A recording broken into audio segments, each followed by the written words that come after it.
Hey everyone, welcome to the new lesson from Hungarian Nerd. This is Adam.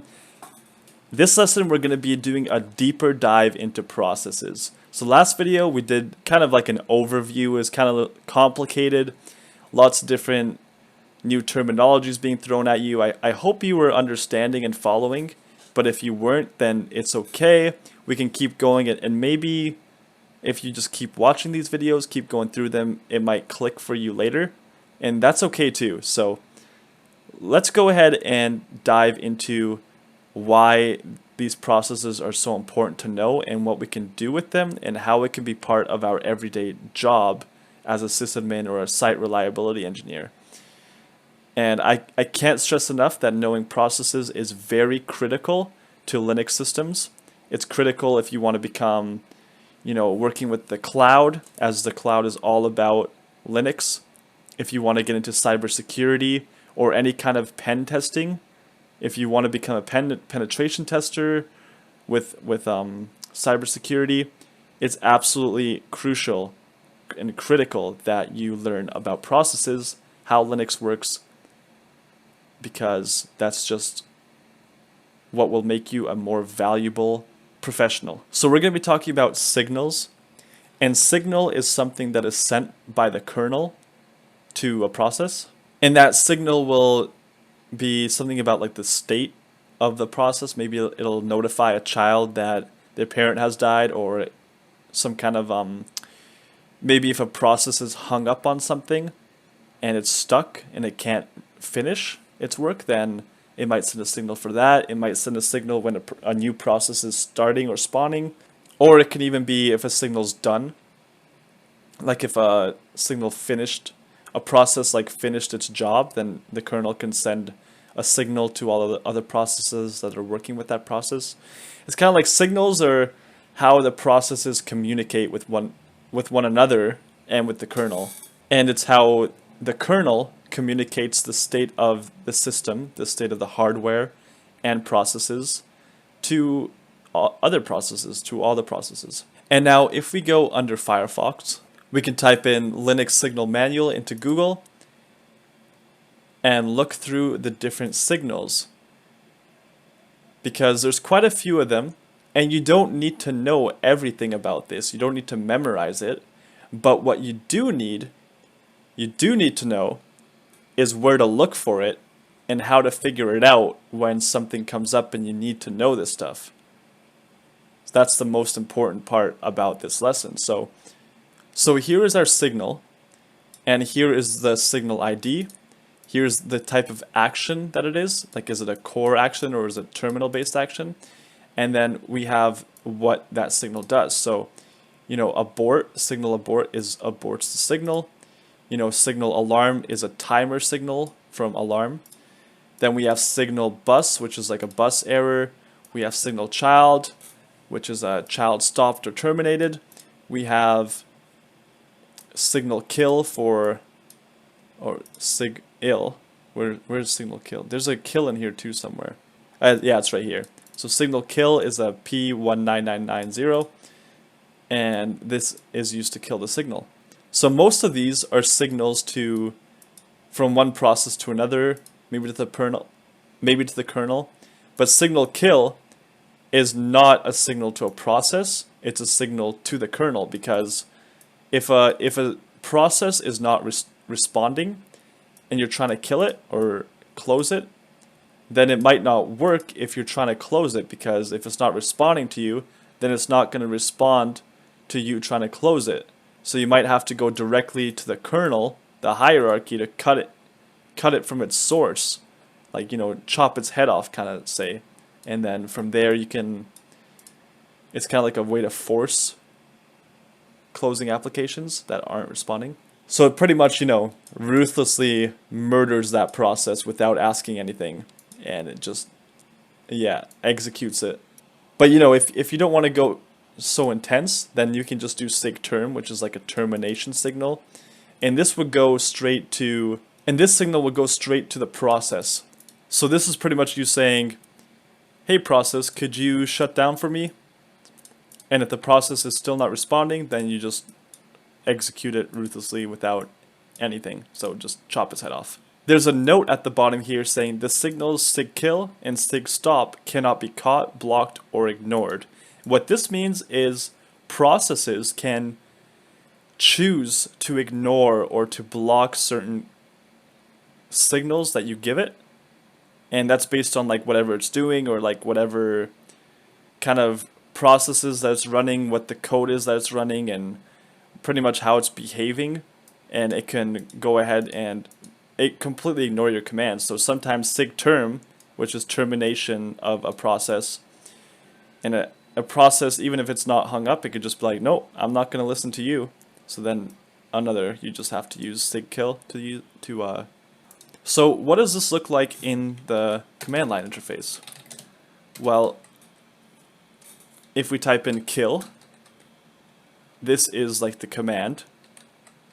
So it's like a kill command. That's you're hiring an assassin in your Linux kernel to go out and hunt down the process that you put the bounty on.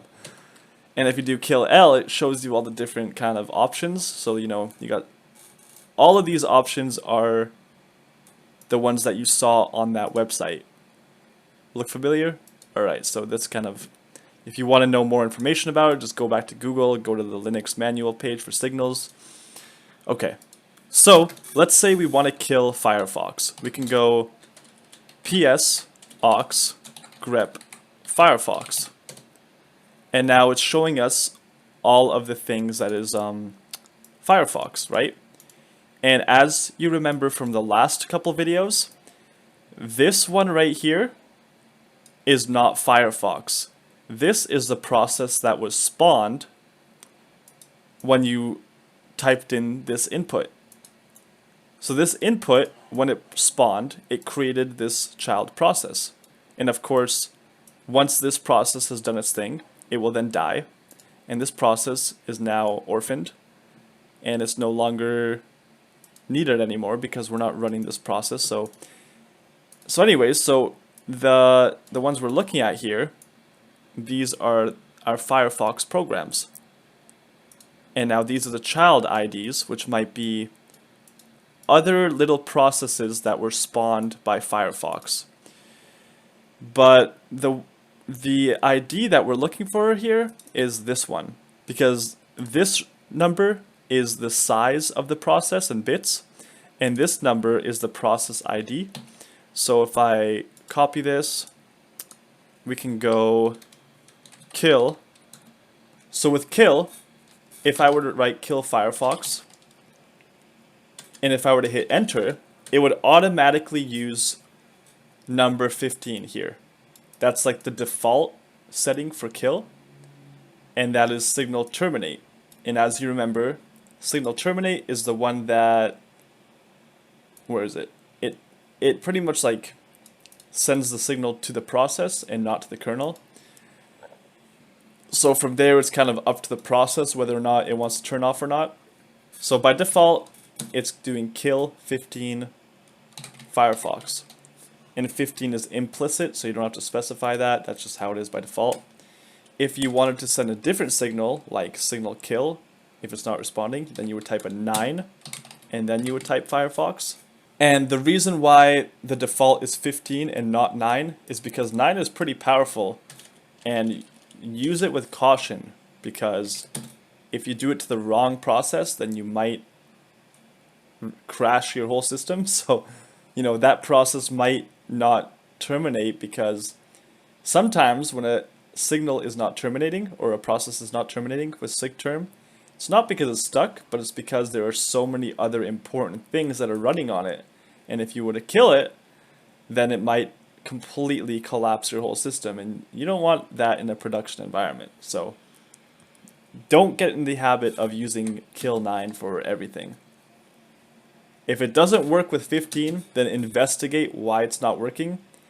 If you've confirmed that you really don't need that process running, then go ahead and do kill 9. But until then, just stick with kill 15 or the default kill and work at it through there. So now let's minimize this window kind of, and let's go ahead and close Firefox.